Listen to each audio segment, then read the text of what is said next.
Dry soup mixes in jars are such a convenient way to have ready-made meals on the pantry shelves here at the homestead.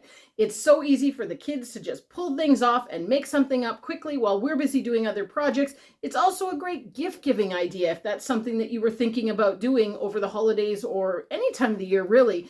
All those dry mixes, things ready to go, things we can produce on the farm, all of that all come together to make these amazing, wonderful, hearty soups that anybody could enjoy. Hey guys, I'm Stephanie and welcome to the Pantry Living Kitchen.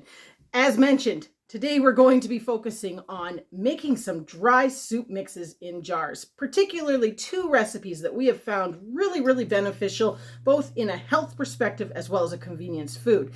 What is a dry soup mix in a jar? Well, basically, all your dry ingredients are all just bunged into one jar. Screw that lid on, put it on the shelf, and add water to it when you go to serve. You can add water, you could add tomato juice, you can add chicken broth. There are numerous ways to really spice up and soup up these recipes. So we're going to get into a few different options here, but first we need to cook our chicken, because for one of these recipes in particular, our lentil soup, we really enjoy that with chicken broth. So first thing we need to do, get these silky chickens into the oven and roast them off. Then we're going to be making broth out of those bones. Now, why do we raise silky chickens? I'm going to let Chris jump in here and tell you a little bit about the health benefits in our perspective of silky chickens in comparison maybe with regular chicken. Don't get me wrong, regular chicken is still fantastic, but we have a little bit of a different mindset here on the homestead. And that's something I want to talk about moving forward with all of our videos, is why, for health reasons, we have chosen the options that we have. And we're going to go through that a little bit with the lentil soup we're going to make today and the barley soup. You've all probably heard that sort of old saying of, chicken soup for a cold is a good thing. But what if there was a chicken that was even better for you than conventional chicken? Well, that would be silky chickens. So in North America, silky chickens are not something that most people consume. It's not even really thought of as a food item, even though they are still chickens. But it's really fascinating because there is quite a long history of them being known as being sort of a healthier chicken to consume. There are actually, however, some scientific papers that have been published kind of recently in the last 10 years or so that have actually looked at trying to quantify this sort of folklore home remedy type reputation that silkies have. And what's fascinating about it is they've actually found that quite a few of the metabolites or the nutrients that you can get out of silky chicken are actually quite a bit higher, sort of if you correct for size, in silkies than they are in non-pigmented chickens. Now the big one for me that's sort of quite easy to find some information on is one that I always butcher the pronunciation, but it's carnitine, which is basically an antioxidant that's linked to the color of the flesh, because these birds actually have pigmented, it's not just dark meat, it's actually got pigment in it. They're high in antioxidants, so that right there alone, notwithstanding all the other 13 or so sort of nutrients that are metabolites that you can get out of silkies at a higher level, makes them very valuable. So for us, it's kind of if we're going to eat chickens, we might as well try to eat something that's really healthy. So Chris and I are huge information geeks. We love to research and know what we're putting into our bodies, what we're eating, what we're growing, so many different factors. And as you just saw with that clip about the silky chickens, there's a lot of research that goes into things, and sometimes that information is very hard to find. But the nice thing is when it comes to kind of living with diabetes, there is a lot of information out there, especially on carbs. Carbs are something that we have really focused the last 8 months on trying to reduce or eliminate. Sugar is also in there, but carbs and sugar kind of go hand in hand, right? So as many of you know, I have high blood sugar. I've been monitoring that now on my own for 8 months, and we've dramatically changed our diet in order to kind of combat this, and it is working amazing. Main things we have removed, obviously bread products, pasta, white rice, things like that. But that is what led us down the rabbit hole, I guess you could say, of researching lentils, beans, all those sorts of things, and testing after eating those meals. And what I have discovered is lentils and barley seem to have very minimal effect on me when they're consumed in proper portion size. So that is what has led us to really focus on these two soups for this video. Doesn't mean there won't be more to come, but these two we have found are fantastic for helping monitor those blood sugars. All right, so we have all of our ingredients out for this soup on the shelf. It looks like a lot, but really it's just a mixture of a whole lot of wonderful spices. That is what gives this lentil and pea soup its real kick. That and the fact that we really like ours with chicken broth, and we even leave some meat in that chicken broth, as you're gonna see here shortly once I'm done cooking these chickens and we get to that part. So I'm going to quickly go through the ingredients here on the list. 500 ml mason jar. You're going to add 1 cup of lentils, a half a cup of peas, 1 tablespoon of onion powder and 1 tablespoon of dried celery, 1 teaspoon of garlic powder, 1 teaspoon of turmeric, a half a teaspoon of cumin, 1 teaspoon of parsley, 1 teaspoon of oregano, a half a teaspoon of black pepper, 1/8 of a teaspoon or a couple crushed chilies, 1 bay leaf, and then a bouillon cube. Now, I choose not to use a bouillon cube. I use my homemade veggie stock powder. I have a hard time finding bouillon in our local stores that does not have MSG or ingredients in it that I don't want, and I am perfectly capable of mixing up my own here. So this is what we do. Basically, at this point, that's everything in the jar. Tighten that lid, set it off to the side, and really all you're going to need is either water added to that, or as we use here on the homestead, chicken broth. Now our chicken broth, we even leave chicken in, and I do a 750 ml, and then basically fill that with water again and dump it out just to rinse it, and that is it. All of that into the pot. You're going to cook that for about 30 to 40 minutes, pending. Really watch it. You just want to have the peas and the lentils softened up. So that is our first recipe. So when it comes to lentils, or any bean for that matter, you do have a very high carb count.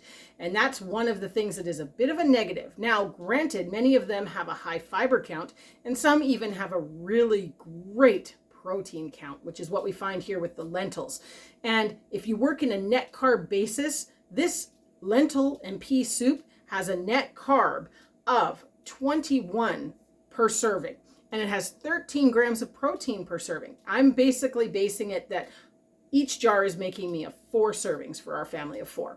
So all in all, that is not bad. I find if I stay within the under 30 range, most of the time my meals come back testing really, really well, unless I've eaten something that is a easily digestible carbohydrate. That's the one thing I will say about the beans. You've got a lower glycemic index, and they are a lot harder for your body to absorb those sugars quickly, which is why these soups are fantastic for a diabetic diet.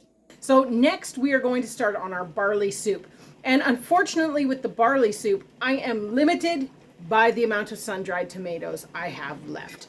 We did not make, well, I shouldn't say we didn't grow. That's not even true. We attempted to grow the yellow pear tomatoes this year, which we always dehydrate into the sun-dried tomatoes because they are amazing that way on pizzas, on anything. And we failed miserably at growing them this year. We didn't trellis them. It was just anyways, there's a ton of excuses, but we did not make any more. So this is what I have left from the 2023 year. So we're going to see how far this goes. I'm anticipating I might get 6, maybe 7 jars. I don't know. I also don't want to use all of them up. So we're going to see. Each jar requires a half cup of sun-dried tomatoes. So that's where our limitations lie. But otherwise, I'm going to go through all the ingredients for this right now, and then we're going to get it all into the jars. And that's it. It's that simple. And after I'm done making those jars, I will take you down in the pantry and we will show you what goes into the rest of this mixture. All right, so why did we choose the barley soup? Barley is something that is very, very high in carb count. But the one thing that is really, really great about barley is it's low on the glycemic index. Now, I did write some cheat notes because I don't want to give you wrong information.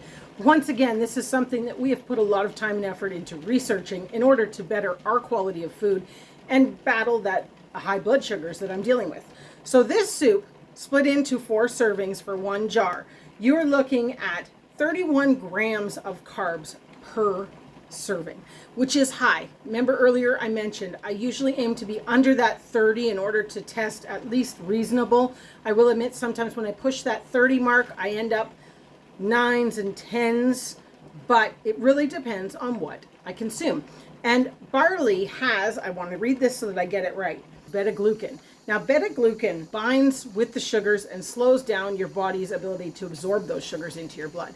And that is why on the glycemic index, a barley is actually only a 30, which is really, really low. It's one of the lowest grains that you can actually consume. So I will say barley is probably one of the only grains that we consume besides sorghum or the occasional little tiny bit of whole wheat in my Dutch baby pancakes. It is very, very seldom that we consume grains, period. But barley seems to be one, whether it is this soup or whether it is in my turkey barley soup, which I think I have a video for, and if I do, I'll link it above or down in the description.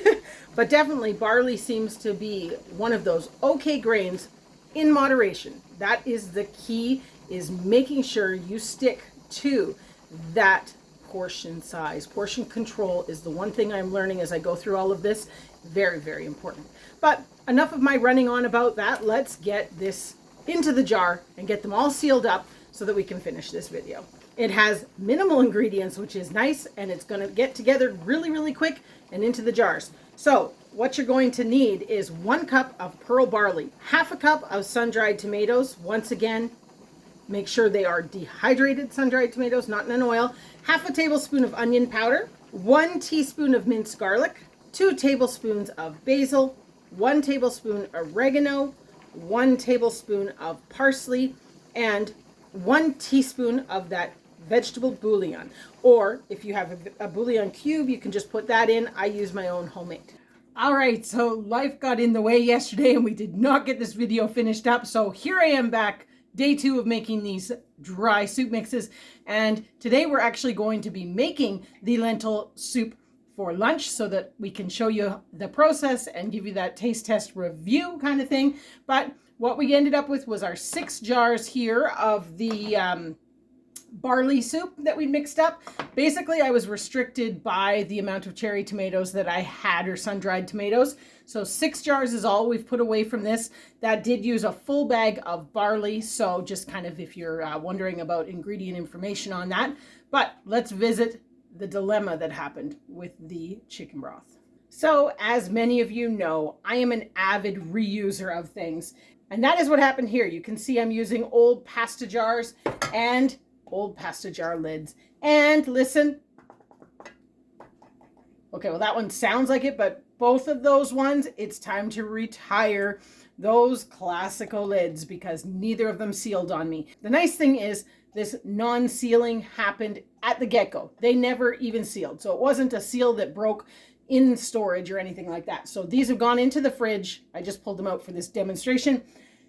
And they will be used up quickly rather than going onto the pantry shelves. So we ended up with only 7 jars, but luckily I have a lot more chicken broth down on the shelves and a lot more to come. So all in all, not too bad for putting away a few easy to make meals in really no time, even though it did take me 2 days.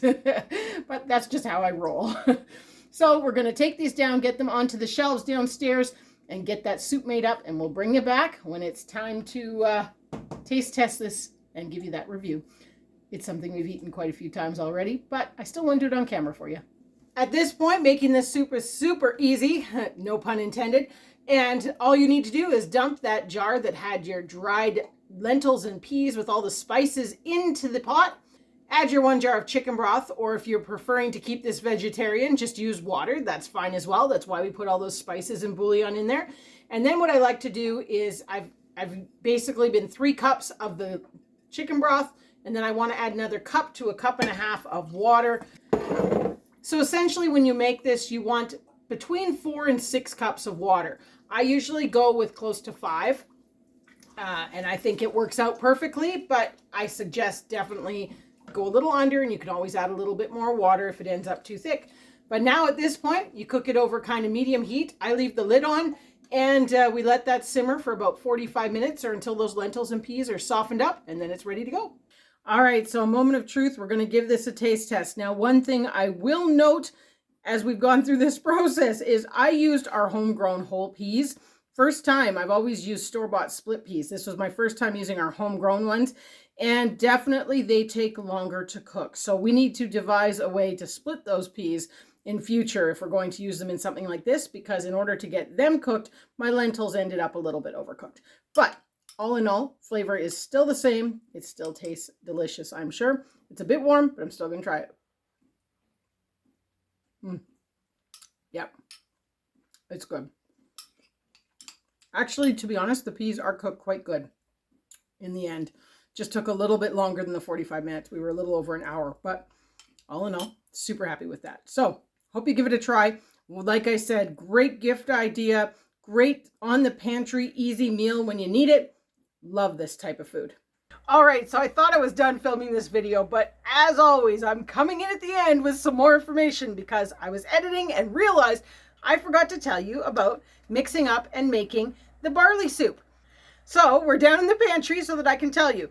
Here is our barley mixture that we had with those sun-dried tomatoes and all the spices. And what you're going to mix this with is a little different than the other one. I like to use diced tomatoes. Now, you could use 4 liters of diced tomatoes like what I have here. Or if you're using a can from the grocery store, which is only, I think they're just under 500 mil, you could add water. You could use 2 cans. There's a lot of ways to do it, but basically you want some sort of diced tomato, or wait for it. It's also the perfect opportunity for Chris and I to use this red tomato juice, which I always make lots of it because it's so easy to make, but nobody really drinks it. So it's a perfect chance to use that in this soup as well. So I really do hope you enjoyed this video, and I hope you stayed till the end so that you found out how to mix this one up and cook it. Takes about 45 minutes, same as that other soup, and amazing, hearty, wonderful home cooking.